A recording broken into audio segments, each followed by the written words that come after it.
25 December বিদেশ থেকে এসে লক্ষ লক্ষ মানুষের সামনে ঢাকা এয়ারপোর্টে বসে I have a plan, I have a plan, অর্থাৎ আমার পরিকল্পনা আছে বাংলাদেশ সম্পর্কে।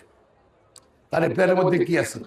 শহীদ জিয়ার 19 কর্মসূচি আছে, বেগম খালেদার অসমাপ্ত কাজ কতটা বলা আছে, বেগম খালেদার বক্তব্য আছে আপনার আমাদের মা বোনদের জন্য যারা আর্থিক অসচ্ছল তাদেরও 2,500-3,000 টাকা করে খাদ্যের জন্য টাকা দিতে হবে, খাদ্যের কথা বলা আছে।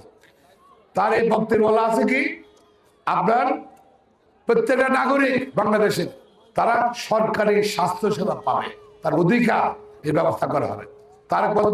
তার এই পরিকল্পনা আছে কি কৃষকরা কৃষি কার্ড পাবে, ভর্তি হবে। তার এই বক্তব্য বলা আছে কি বেকাররা চাকরি দিতে হবে, তাদেরকে বেকার ভাতা দিতে হবে। তার এই বক্তব্য বলা আছে বাংলা রক্ষার বক্তব্য।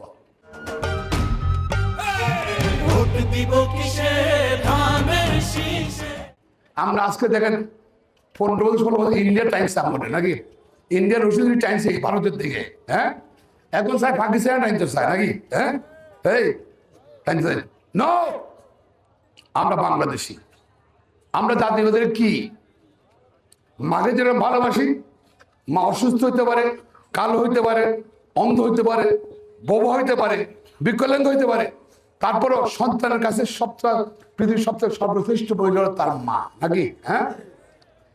এবং জাতিবাদীরা মায়ের যদি অসম্মান হয় কোনো সন্তান এটাকে সহ্য করে না, এবং যে কোনো পানের বিনিময় হলো মায়ের সম্মান রাখে।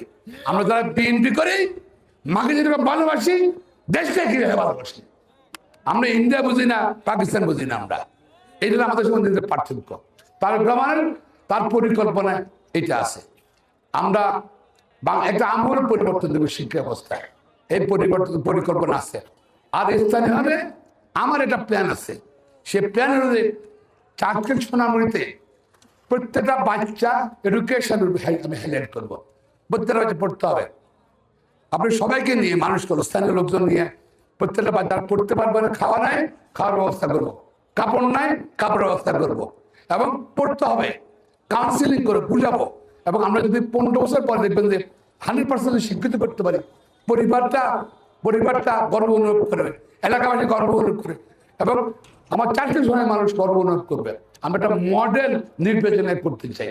আমরা চাই আমাদের এই নির্বাচনী এলাকায় সন্ত্রাস, চাঁদাবাজি, দখলবাজি চলবে না, মাদক কারবার চলবে না আমাদের এলাকায়, ঠিক আছে।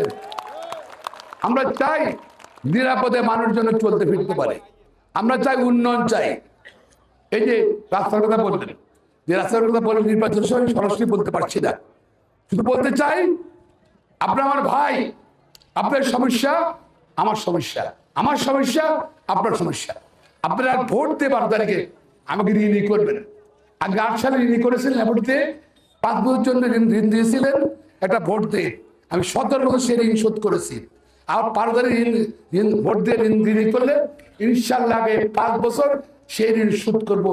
এখানে রাস্তা বলেন বা অবকাঠামো উন্নয়ন বলেন, শিক্ষা ব্যবস্থা সবকিছু আমি করবো ইনশাল্লাহ। শুধু আমি এটা বললাম, আমি সততা রাখছি ইনশাল্লাহ।